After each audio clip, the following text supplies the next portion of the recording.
488장. 안녕하세요.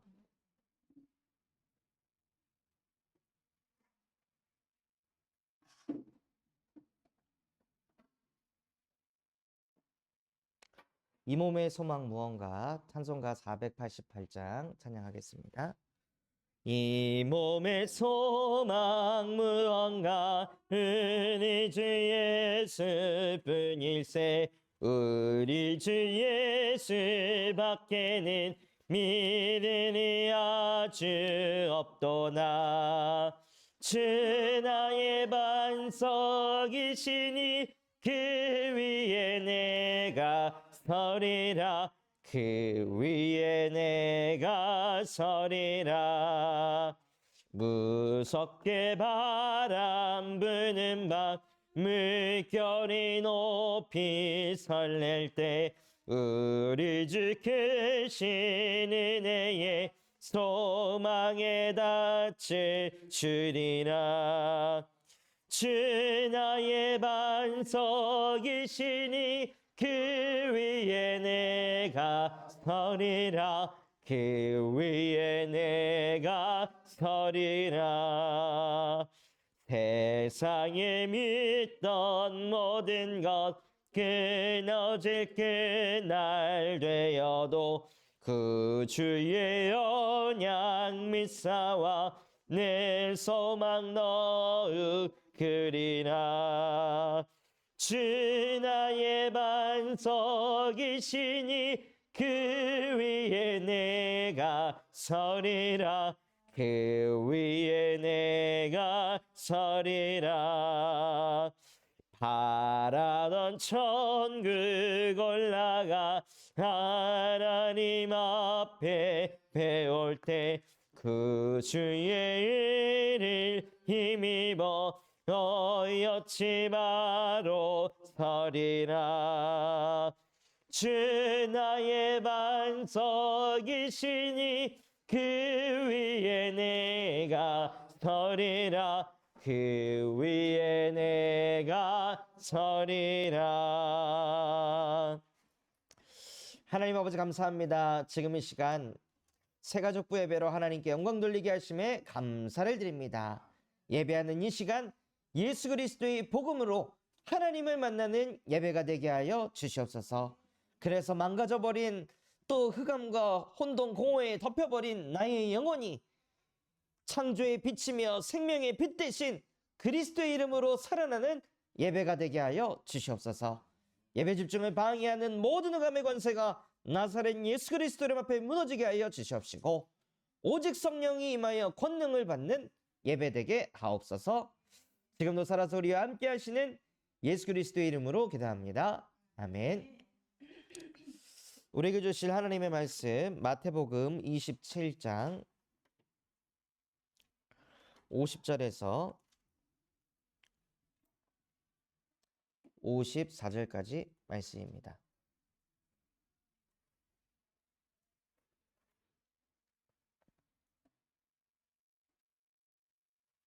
마태복음 27장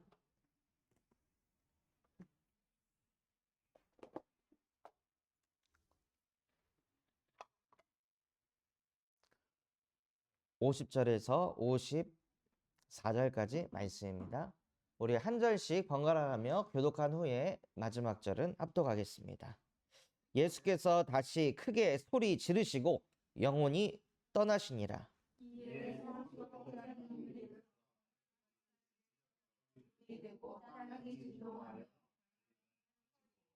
무덤민들이 열리며 자던 성도의 몸이 많이 일어나되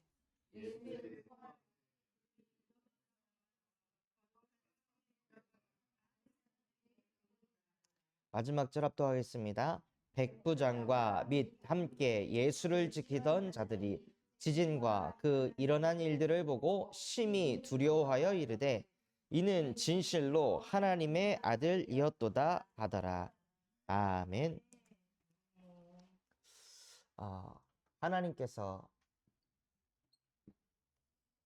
사람을 창조하셨습니다. 그 하나님은 창세기 1장 1절 창조주 하나님이시기 때문입니다.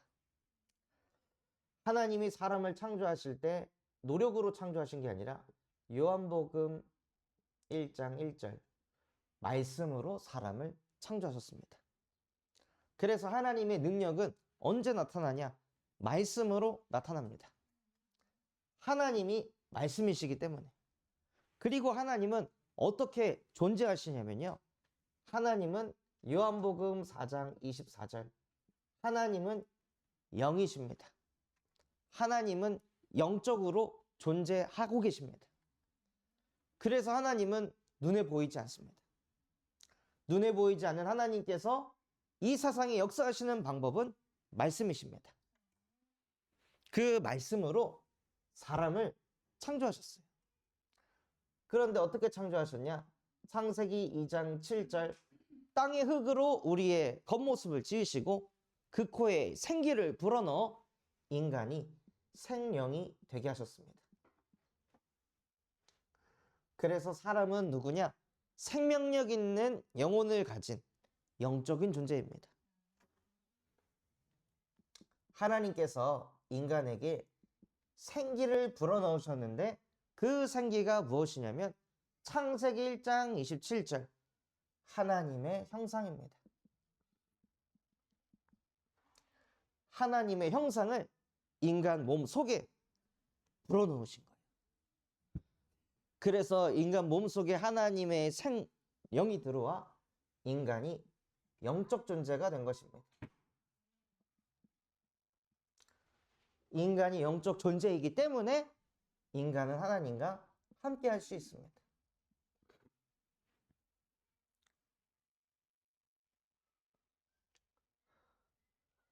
그래서 사람이 하나님과 함께하는 방법은 무엇이냐면요. 그 사람에게 하나님께서 말씀을 또 주셨습니다. 동산 모든 나무의 실과는 네 마음대로 먹어도 되지만 동산 중앙에 있는 선악과는 먹지 말아라 하고 하나님께서 사람에게 언약을 주셨어요. 그래서 사람은 하나님을 어떻게 누리냐? 언약을 통해서 하나님을 누리는 것입니다. 하나님이 주신 말씀을 가지고 하나님과 함께하는 거예요. 지난주에 일어나라 빛을 발하라 여호와의 영광이 내 위에 임하였다 말씀을 주셨잖아요. 저도 그 말씀을 가지고 수요일날 현장 사역하고 한 6군데 7군데 현장을 뛰고 집에 와서 밥 먹고 필립이 밥 챙겨주고 목욕실에 앉았는데 너무 피곤하더라고요. 그런데 제가 피곤하고 제가 지쳐있는 상태에서 수요예배에 쓰면 수요예배 오시는 분들도 다 가정일하고 직장 생활하고 그러고 고생해서 오시는데 왔는데 목사가 지쳐있으면 지친 메시지가 갈 거 아니에요. 근데 그거를 제 힘으로 저를 어떻게 살리냐는 거예요. 아, 성도분들이 왔는데 내가 힘을 줘야 되는데 그 생각을 하면 할수록 저는 더 시달리는 상태로 들어가는 겁니다. 그 책임감과 압박감 때문에. 그런데 그때 제게 주신 언약 일어나라 빛을 발해라 여호와의 영광이 내 위에 임하였느니라. 쓰러져 있던 나의 영혼에 일어나라 나의 영혼아 하고 자꾸 말씀을 읽고 고백하니까 무너져가던 제 몸과 마음을 하나님께서 다시 일으켜 세워주시더라고요. 그래서 우리는 무엇 가지고 하나님과 함께 하시냐? 하나님께서 나에게 주신 언약의 말씀을 통해 하나님과 함께 하는 것입니다. 그래서 그 하나님께서 주신 말씀 붙잡고 하나님과 함께 할 때 생육하게 하시고 번성하고 정복하고 다스리는 하나님의 축복을 누리게 하십니다. 많은 사람들이 하나님의 축복을 받고 싶어 하는데요. 하나님과 함께 하려고는 안 하시더라고요. 하나님과 함께 하나님이 복을 주실 거 아니에요. 하나님과 함께 하나님이 따라다니시면서 은혜를 주실 거 아니에요. 그런데 하나님과 함께는 안 하면서 하나님의 축복은 다 받으려고 그래요. 저는 그게 요파이사사라 생각합니다. 너희 아비 마귀의 욕심대로 그냥 축복만 받고 싶은 거예요.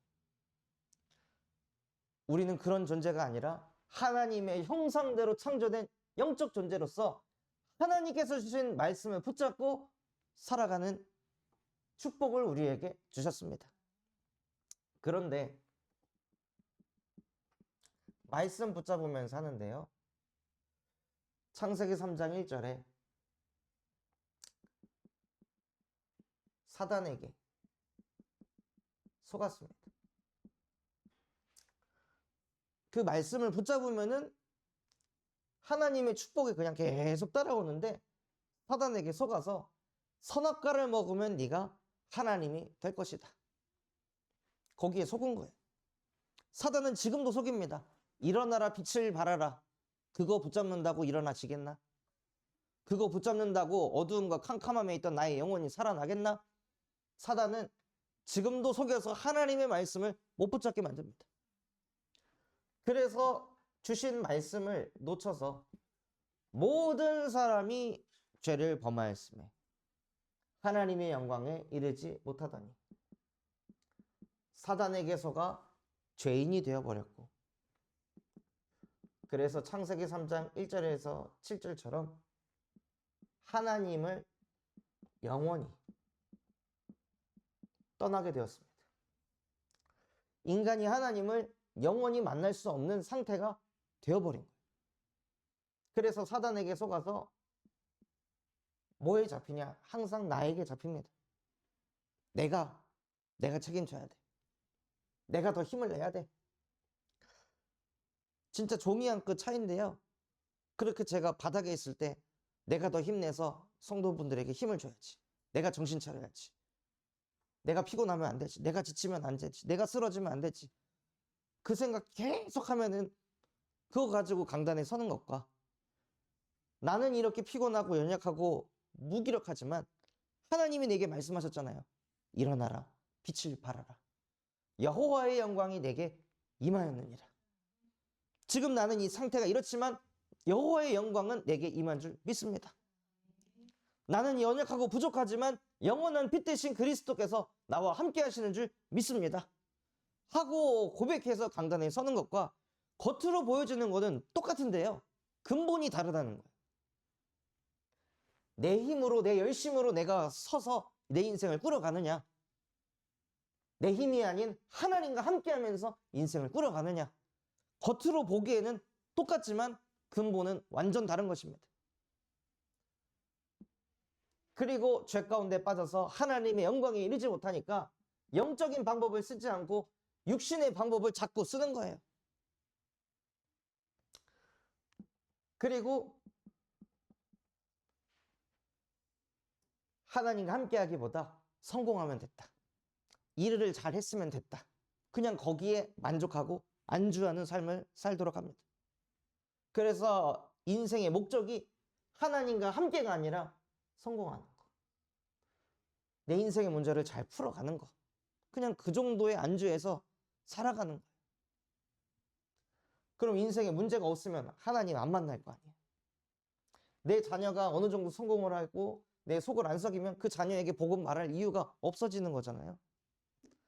사단이 계속 그렇게 인간을 속인다는 것입니다. 그래서 하나님과 나와의 관계가 완전히 끊어져서 어떤 상태가 되게 하냐? 에베소서 2장 1절 허물과 죄로 죽은 상태. 근본 상태가 죽어 있는 거예요.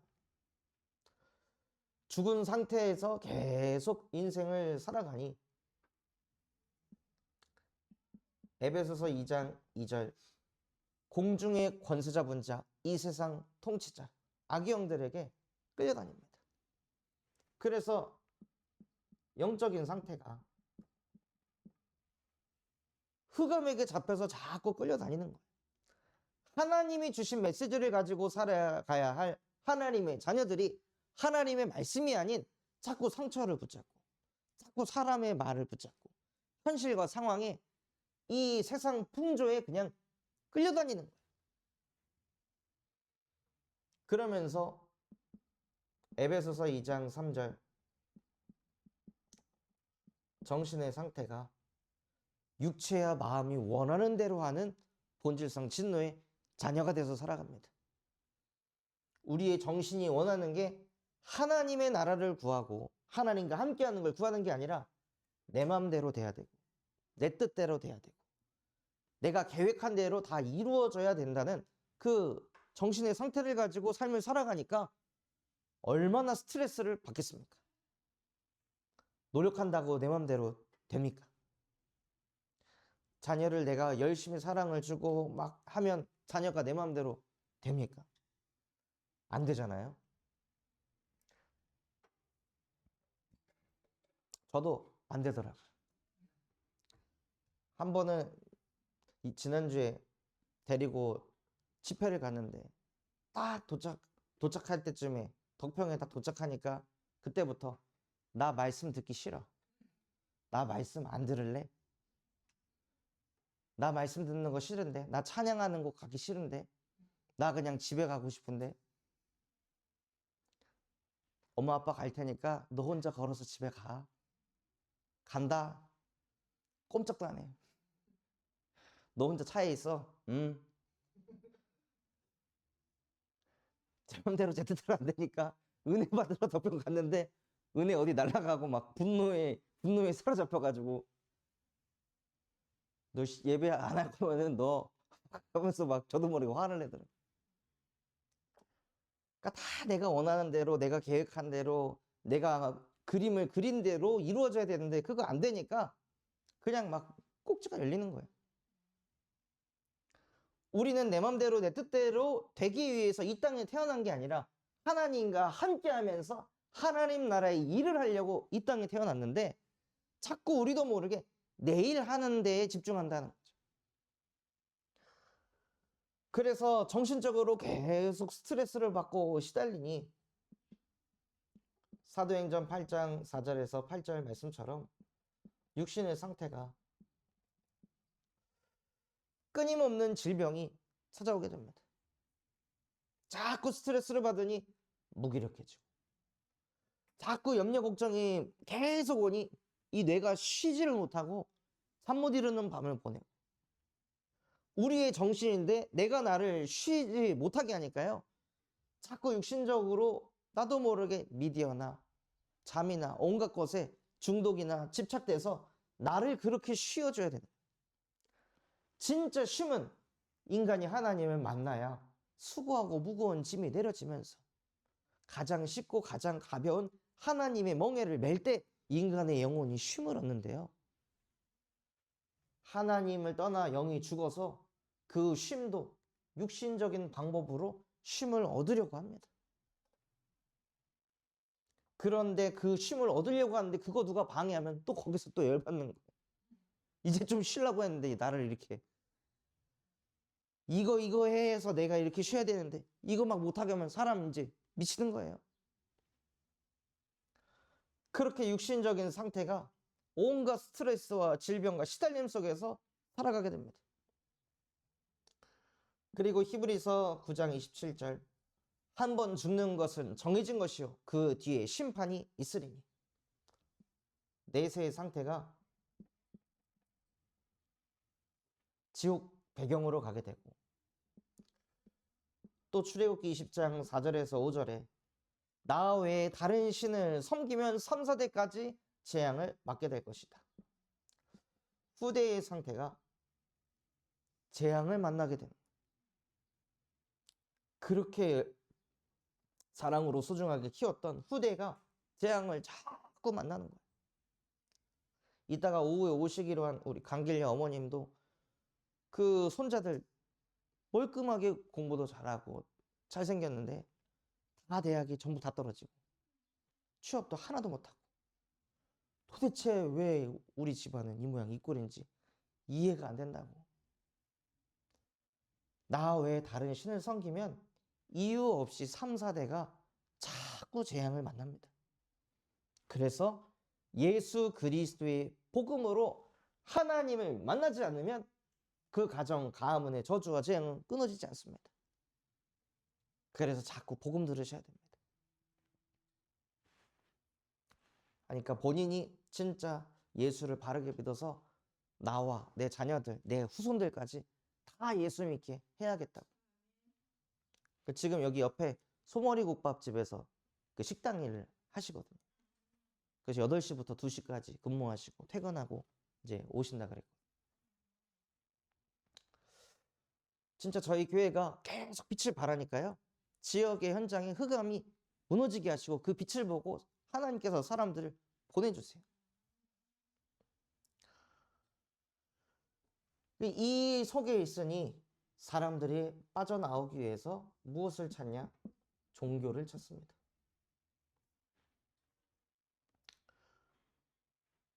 오늘 읽었던 말씀에 바위라는 단어가 있었잖아요. 그 바위가 터져 나갔다고 했습니다. 예수께서 모든 것을 끝내셨다고 소리치시고 영원히 떠나가시니까 그 바위 덩어리들이 터져 나갔대요. 하나님 떠나서 찾아온 이 불신자 6가지 상태에 바위 덩어리가 딱 우리 영혼 속에 세팅되어 있는데 사람들이 이 바위를 종교라는 걸로 깨려고 하니까 수양을 해야 되는 거예요. 이거가 언제 깨지나 하고 계속 돌을 닦고 수양을 합니다. 그걸로는 바위가 떨어가지 않습니다. 그리고 선행을 통해서 도대체 얼마나 착한 짓을 해야 그 바위가 떨어져 나갈까요? 그리고 착한 일이라는 게 도대체 기준이 무엇일까요? 내가 구원받기 위해서 착한 일을 하면 그게 착한 일일까요? 동기가 착함이 아닌데. 또 어떤 누군가는 철학을 통해서 더 많이 공부해서 하나님을 만나려고 합니다. 그래서 현대 철학의 아버지 데카르트는 그분도 하나님을 믿는 사람이었는데 하나님을 사람들이 더 많이 믿도록 이성적으로 어떻게 하나님을 만날 수 있을지 막 연구를 한 거예요. 그래가지고 인간은 불완전한 존재가 맞다. 그런데 불완전한 존재인 인간이 완전한 존재에 대한 그런 이상이 있다는 것은 인간은 불완전한 존재라서 완전한 존재를 만들지 못하기 때문에 완전한 존재는 존재한다. 뭐 이런 식으로 논리를 만들어 가지고 하나님이 존재하신다. 이런 거를 막 열심히 가르치는 거예요. 그러다가 말 한 번 잘못해서 나는 생각한다. 고로 존재한다. 그래가지고 모든 사람이 생각을 하니까 존재하는 거구나. 그래가지고 그 뒤로 무신론자가 우후죽순처럼 생긴 겁니다. 데카르트는 하나님을 믿게 하려고 철학을 만들었는데 사람들이 철학에 빠져버렸어요. 생각하기 때문에 존재하는 겁니까? 존재하기 때문에 생각할 수 있는 거잖아요. 그 존재는 하나님이 창조하셨기 때문에 존재하는 것입니다. 그렇게 사람이 사람의 방법으로 하나님을 만나려고 몸부림을 치는데 절대 만날 수가 없습니다. 그래서 하나님께서 이 땅에 직접 오신 것입니다.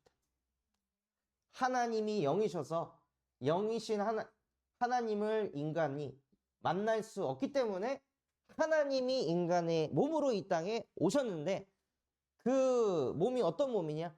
여자의 후손으로 오실 몸이라는 것입니다. 또 그분이 오셔서 출애굽기 3장 18절 어린 양의 피를 흘리는 일을 하시겠다고 예언하셨습니다. 그리고 이사야 7장 14절 보라 처녀가 잉태하여 아들을 낳을 것이니 그의 이름을 임마누엘이라 하리라. 여자의 후손으로 오셔서 피를 흘리실 것이고 그 여자의 후손의 성별은 아들일 것이다. 그의 이름을 임마누엘이라 하리라.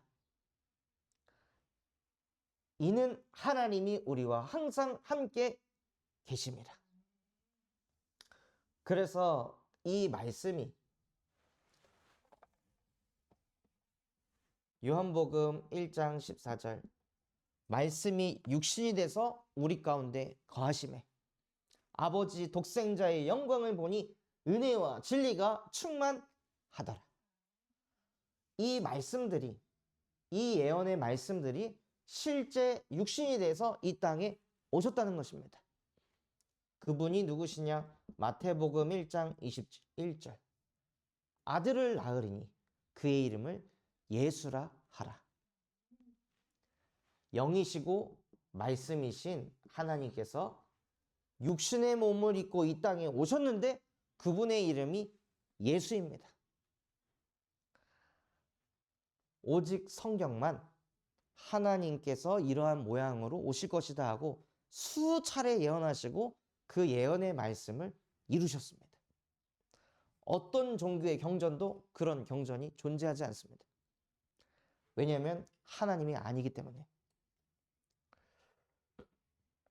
그리고 마태복음 1장 21절로 오신 이 예수께서 무엇을 하셨냐면요. 요한복음 14장 6절 영원히 하나님을 떠나서 영원히 하나님을 만날 수 없던 우리에게 예수님이 길이 되시고 진리 되시고 생명 되셔서 하나님을 만나게 하셨습니다. 어떻게 하셨냐? 오늘 읽었던 마가복음 27장 51절 말씀처럼 나와 하나님 사이에 이 휘장은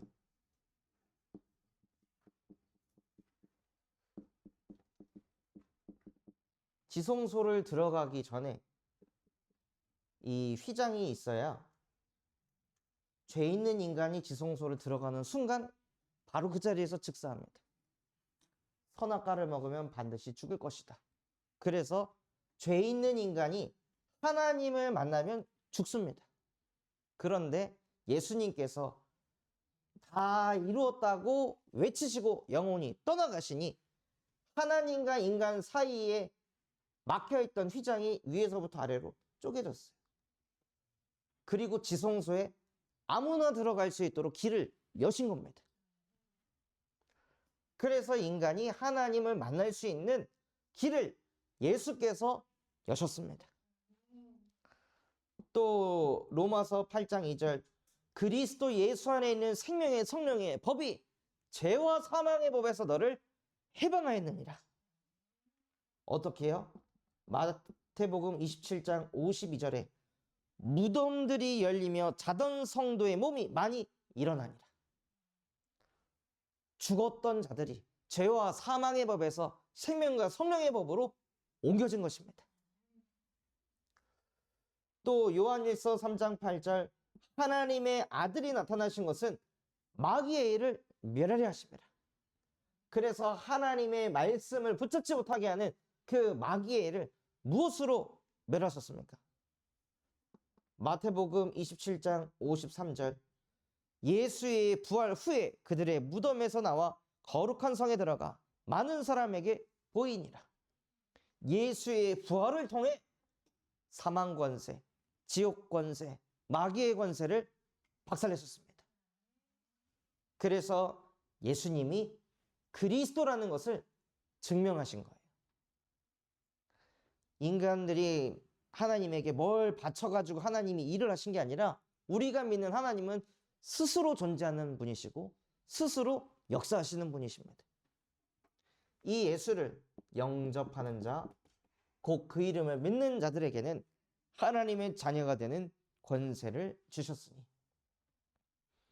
그래서 이 예수가 그리스도라는 것을 마음으로 믿고 입으로 시인하면 구원에 이르느니라.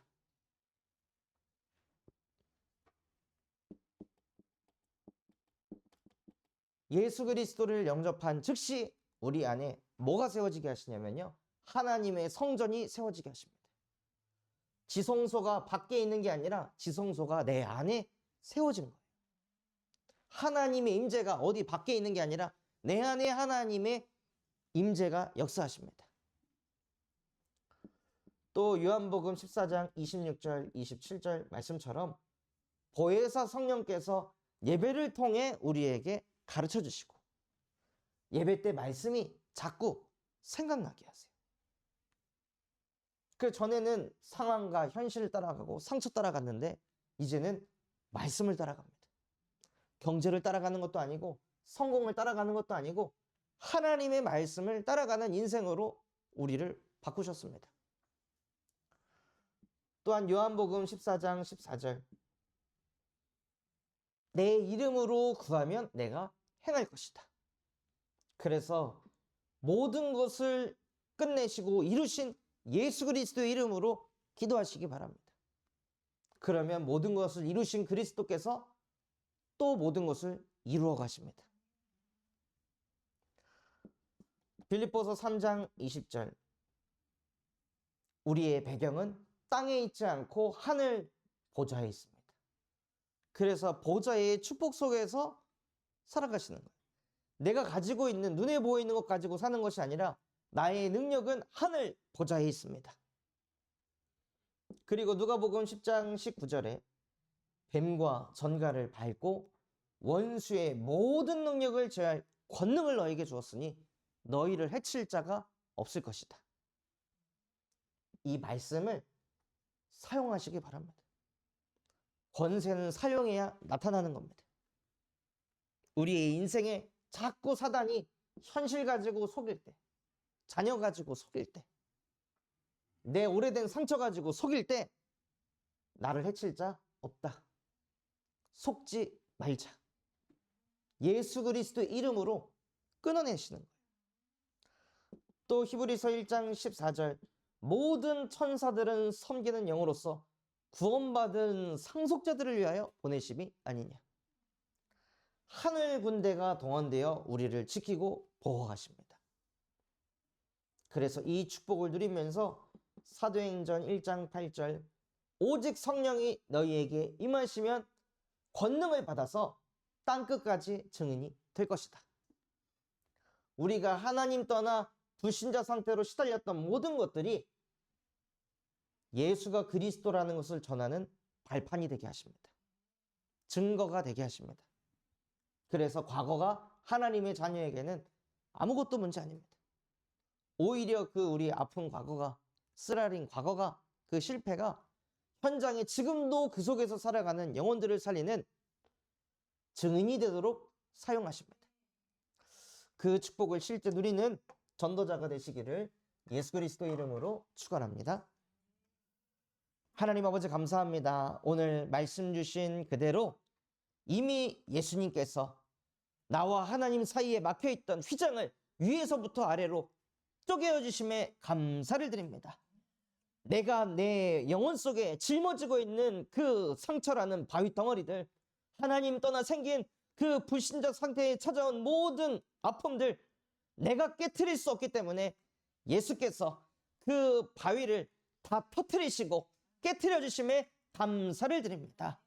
이제는 그 바위에 얹혀 살아가는 것이 아니라 가장 쉽고 가장 가벼운 예수 그리스도의 복음의 멍에를 메고 그 바위 덩어리에 짓눌려 죽어가는 또 다른 영혼들을 살리는 전도자로 살아가게 하여 주시옵소서. 지금도 살아서 우리와 함께 하시는 예수 그리스도의 이름으로 기도합니다. 아멘.